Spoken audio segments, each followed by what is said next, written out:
Hello friends, मैं Sumit Agarwal इग्नोमेट channel में आप लोगों का स्वागत करता हूं। हम लोग इंडियन एविडेंस एक्ट कर रहे हैं। इसमें अभी तक हम लोगों ने रेलेवेंट फैक्ट में सेक्शन 6, 7 और 8 पूरी तरीके से कवर कर लिया है।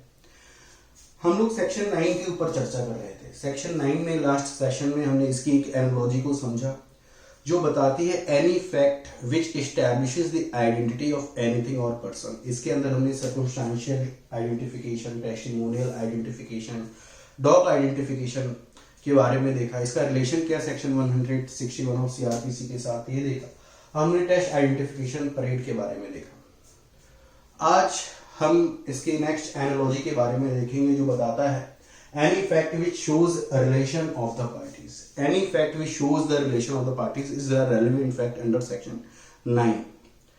तो इस एनालॉजी को समझने के लिए हमें कवर करना है सेक्शन 50, सेक्शन 32 क्लॉज 5, सेक्शन 112 और section 4 of Indian evidence act और कुछ केस लॉज है हमारे पास। सेक्शन 50 क्या बताता है? सेक्शन 50 बताता है any conduct of a person, any conduct that expresses an opinion regarding the relationship between the persons and that opinion is inferred by the court। जो ओपिनियन है वो कोर्ट इन्फर करेगा। जो कंडक्ट है, कंडक्ट के through opinion जो है express की जानी चाहिए और जो ओपिनियन है that will be regarding the relationship between the persons. तो section 50 declares the opinion of the person. वो फैमिली मेंबर भी हो सकता है या कोई अदर पर्सन भी हो सकता है। अगर वो अदर पर्सन है that he must possess the special means of the knowledge regarding the relationship between the persons। तो section 50 declares the opinion of the person having the special means of knowledge regarding the relationship between the persons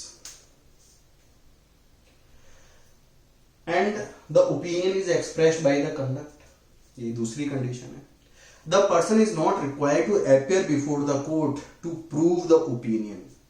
जिस person के conduct से opinion express हो रही है उस person को अपनी ओपिनियन को प्रूव करने के लिए कोर्ट में प्रेजेंट होने की जरूरत नहीं है, बल्कि the conduct that he did earlier required to be proved that was expressing the opinion. बल्कि जिस कंडक्ट से ओपिनियन एक्सप्रेस हो रही है उस कंडक्ट को हमें प्रूव करना है। तो सेक्शन 50 के अंदर ओपिनियन रेलिवेंट है, कंडक्ट रेलिवेंट नहीं है। ओपिनियन रेलिवेंट है लेकिन वही ओपिनियन रेलिवेंट है that is expressed by the conduct और हमें कंडक्ट को प्रूव करना है। जैसे ए और बी की शादी हो गई, जब वो दोनों घर पर आए तो सी ने उसकी आरती उतारी। तो सी का जो आरती उतारने का कंडक्ट है that is expressing the opinion. तो ये जो कंडक्ट है that is required to be proved and the opinion is inferred from the conduct because the conduct is expressing the opinion. तो ये सेक्शन 50 कहता है हमारा। उसके बाद सेक्शन 32 क्लॉज 5 क्या कहता है? ये भी कहता है जैसे मान लीजिए किसी पर्सन ने स्टेटमेंट डिक्लेयर करी है regarding the relationship between the persons and that person has the special knowledge, special means of knowledge regarding the relationship of the person. अब वो रिस्पेक्टिव पर्सन, उसकी डेथ हो चुकी है, वो कोमा में है, अनसाउंड माइंड का हो गया है या वो किसी दूसरी कंट्री में है, उसको डिले हो जाएगा आने में, then he can made the statement to another person, let's say X, then the statement of X will be taken. तो मतलब क्या है यहाँ पर कहने का? The statement made by the person who has the special means of the knowledge regarding the relationship of the person. पहला, he has the special means of the knowledge and he is not required to be presented before the court। and third, यहाँ पर जो relevant है वो ये है, the statement is made before the dispute has been arisen।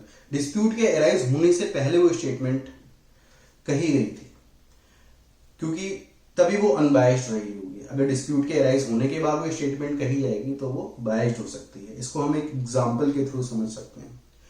मान लीजिए एक आदमी है एच जो अपने घर पर अकेला रहता है, उसका एक नौकर है एस, देन एस उसका सर्वेंट है, he has a special means of knowledge regarding the relationship क्योंकि वो उसी के साथ रहता है। अब एच ने डब्ल्यू के साथ शादी कर ली और दोनों साथ में रहने लगे। एस मार्केट गया शॉपिंग करने के लिए, वहां पर उसको ए मिला और ए को उसने बताया कि एच और डब्ल्यू ने शादी कर ली है। Now the dispute arises regarding the lawfulness of the marriage. तो अब एस को सर्च किया गया, लेकिन एस इज अनट्रेसेबल क्योंकि वो नौकरी छोड़ करके चला गया है। Then the statement made by the S can be proved by A because he had the special means of the knowledge.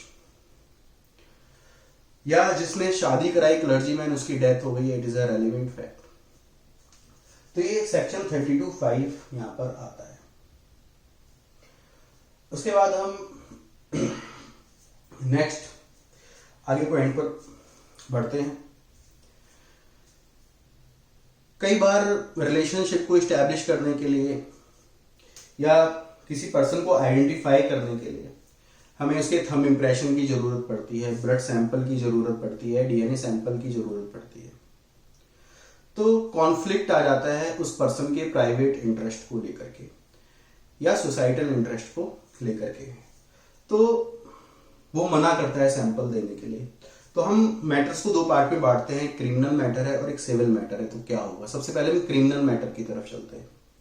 जैसे मान लीजिए ए ने किसी लड़की का रेप किया, अब उसे सैंपल मांगा गया, उसने डिनाई कर दिया, तो क्या कोर्ट उसको कंपेल कर सकता है? तो यहां पर कॉन्फ्लिक्ट आता है एक्यूज्ड के प्राइवेट इंटरेस्ट और सोसाइटल इंटरेस्ट के बीच में। सोसाइटी का इंटरेस्ट है कि जो क्राइम है वो डिटेक्ट होना चाहिए और जो क्रिमिनल है उसको पनिशमेंट मिलना चाहिए, और उस पर्सन के राइट टू प्राइवेसी आर्टिकल 21 के अंदर है। तो जब भी प्राइवेट इंटरेस्ट और सोसाइटल इंटरेस्ट के बीच में कॉन्फ्लिक्ट होता है, then societal interest will prevail because the rights given in article 21 are not absolute right. तो उसको सैंपल देना पड़ेगा, कोर्ट कैन कंपेल हिम। उसके बाद आर्टिकल 20(3) कहता है no person shall be compelled to be a witness against himself. किसी भी पर्सन को अपने अगेंस्ट टेस्टिमनी देने के लिए कंपेल नहीं किया जा सकता है। तो इसका मतलब क्या है, the accused can contend that he has been compelled. जो एक्यूज्ड है वो प्ली ले सकता है कोर्ट में कि उसके साथ जबरदस्ती करेगी है टेस्टिमनी लेने के लिए। तो आर्टिकल 20(3) में जो वर्ड है टू बी अ विटनेस, उसका क्या मतलब है, to give the information within his personal knowledge. तो ब्लड सैंपल देना, थंब इंप्रेशन देना, ये जो चीजें हैं, डीएनए टेस्टिंग वगैरह, जो चीजें हैं that are beyond from his personal knowledge, they are independent from it, तो उसको कंपेल किया जा सकता है ब्लड सैंपल देने के लिए because they are not from his personal knowledge. ऐसा डिसाइड हुआ था case state of Bombay versus Kathikalu ओघर 1961 में, 11 जजेस बेंच का केस था ये। तो हमने देखा क्रिमिनल मैटर में जब भी प्राइवेट इंटरेस्ट और सोसाइटल इंटरेस्ट में कन्फ्लिक्ट होता है तो सोसाइटल इंटरेस्ट प्रिवेल करता है और एक्यूज्ड डीएनए टेस्टिंग के लिए या ब्लड सैंपल वगैरह देने के लिए मना नहीं कर सकता, उसको देना ही पड़ेगा। और आर्टिकल 20(3) की प्रोटेक्शन उसको अवेलेबल नहीं है because the information is beyond from his personal knowledge. अब आते हैं सिविल मैटर पर। सिविल मैटर में भी दो पार्टी होती है, एक प्लेंटिफ होता है, एक डिफेंडेंट होता है। प्लेंटिफ का अपना प्राइवेट इंटरेस्ट है, डिफेंडेंट का अपना प्राइवेट इंटरेस्ट है। अब दोनों पार्टीज के प्राइवेट इंटरेस्ट के बीच में कॉन्फ्लिक्ट है। Now here the court will hesitate while curtailing the right to privacy. Right to privacy fundamental right है दोनों का। तो इन द प्रॉपर केसेस, यानी कि regard has been given to the facts and circumstances of the case, in the proper cases the court will order the DNA test, not in all cases but in the proper cases। तो ये decide हुआ था हमारा Sharda versus Dharmpal 2003 supreme court के case में, Banarasi Das versus Tikku Datta 2003 supreme court के case में। हर मामले में डीएनए टेस्ट का ऑर्डर नहीं किया जाएगा, यहां पर कोर्ट को हेजिटेट होना पड़ेगा। जैसे मान लीजिए हम एक एग्जांपल ले लेते हैं, जो प्लेंटिफ है वो चाहता है कि उसको अपने बायोलॉजिकल फादर के बारे में पता चले, वो अपनी पैटर्निटी को डिक्लेयर करना चाहता है। उसके लिए उसने डिफेंडेंट के ऊपर केस दायर करा है कोर्ट में। तो ये उसका फंडामेंटल राइट है कि उसे उसके फादर के बारे में पता लगे। और यहां पर जो डिफेंडेंट है उसका भी प्राइवेट इंटरेस्ट है राइट टू प्राइवेसी का।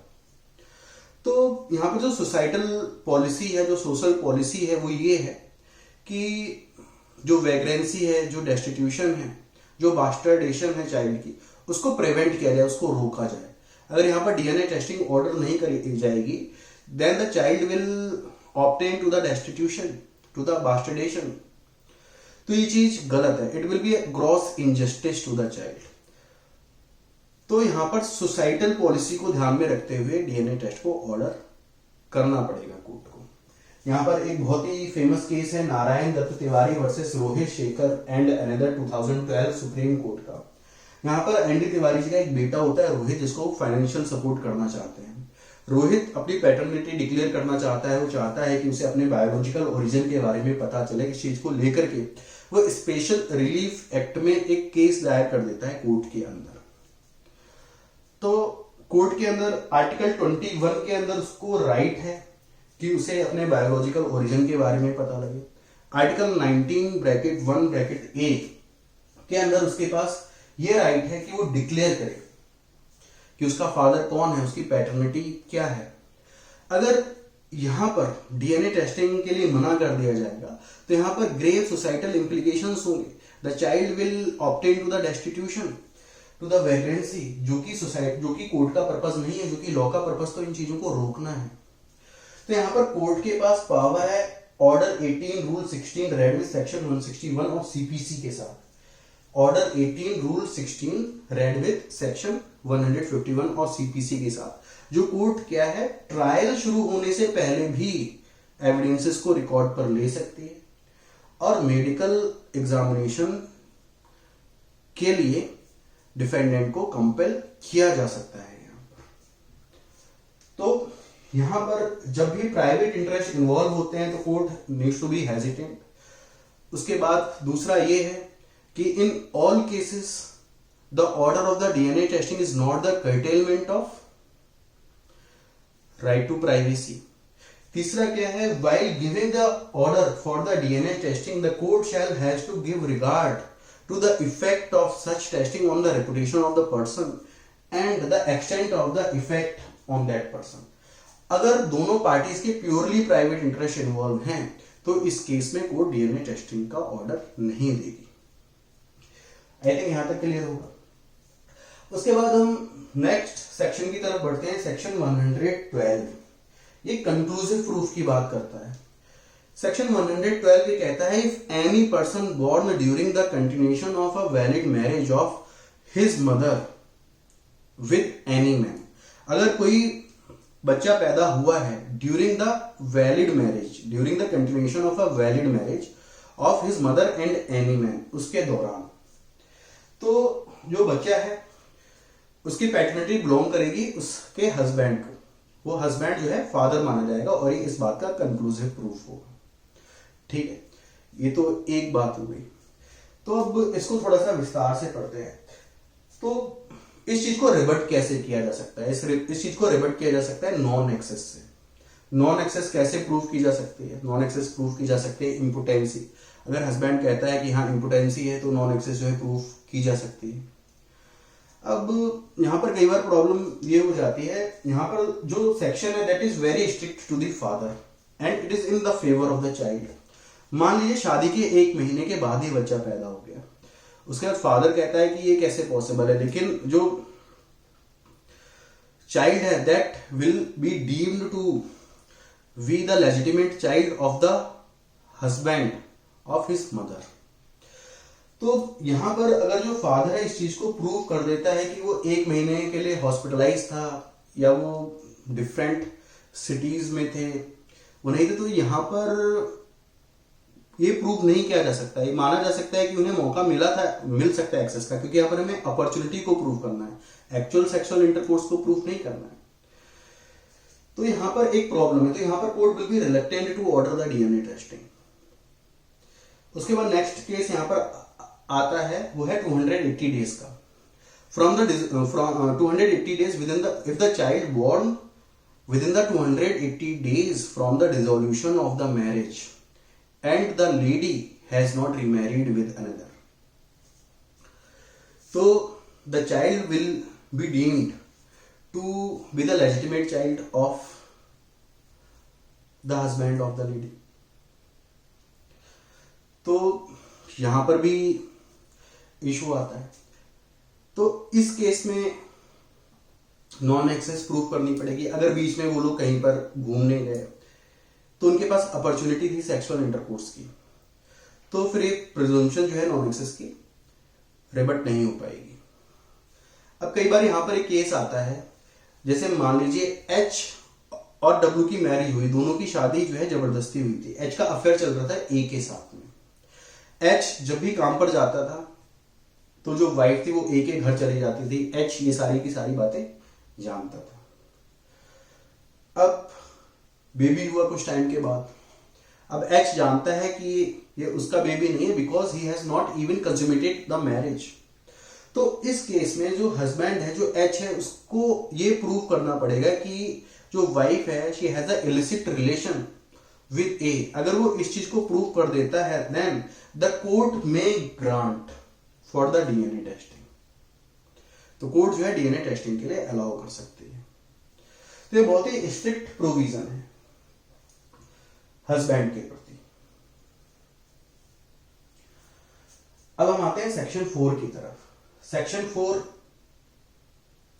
तीन चीजों के बारे में बात करता है, मे प्रिज्यूम, शैल प्रिज्यूम और कंक्लूसिव प्रूफ। मे प्रिज्यूम, शैल प्रिज्यूम, ये मेनली बात करते हैं shifting of burden of proof के बारे में। Shifting of burden of proof. May presume का मतलब है, वर्ड लिखा हुआ है मे, इसका मतलब it is the discretion of the court.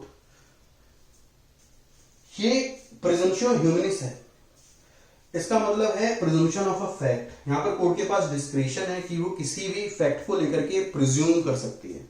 अगर कोर्ट प्रिज्यूम कर लेती है किसी फैक्ट को, तो जो बर्डन है जिस पार्टी के ऊपर इनिशियली लाया करता था उस फैक्ट को प्रूव करने के लिए, उस पार्टी से हट करके अपोजिट पार्टी के ऊपर शिफ्ट कर जाता है कि अब उसको उस फैक्ट को डिस्प्रूव करना पड़ेगा। तो ये एक रिबटेबल प्रिजम्पशन है और कोर्ट की डिस्क्रिशन के ऊपर डिपेंड करता है। It is a presumption of fact. Indian evidence act में section 86, 88, 87, 88A, 90, 90A presumption of document की बात करते हैं, ये प्रिज्यूम से रिलेटेड है।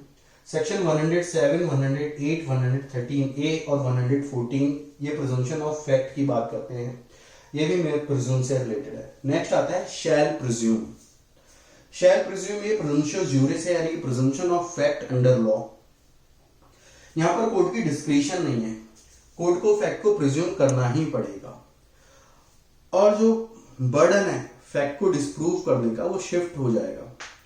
यानी कि प्रोसिक्यूशन के पास कोई फैक्ट है, court shall presume that fact and now the burden shall lie to disprove that fact on the defendant.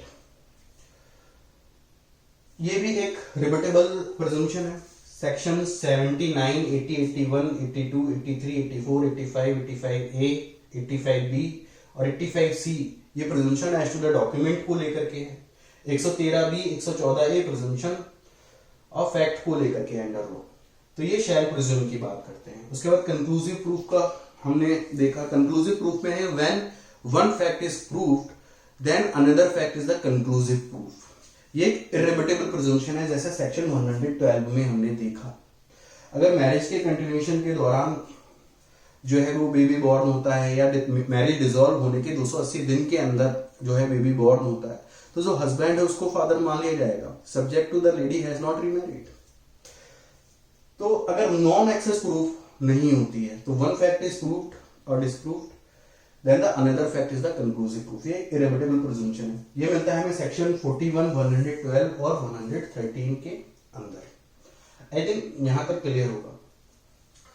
अब जब ये सेक्शन 112 ड्राफ्ट हुआ था, उस वक्त साइंस एंड टेक्नोलॉजी इतनी डेवलप नहीं थी। आज के टाइम पे तो एग्जैक्ट डे ऑफ प्रेगनेंसी भी बताया जा सकता है, साइंस ने इतनी तरक्की कर ली है।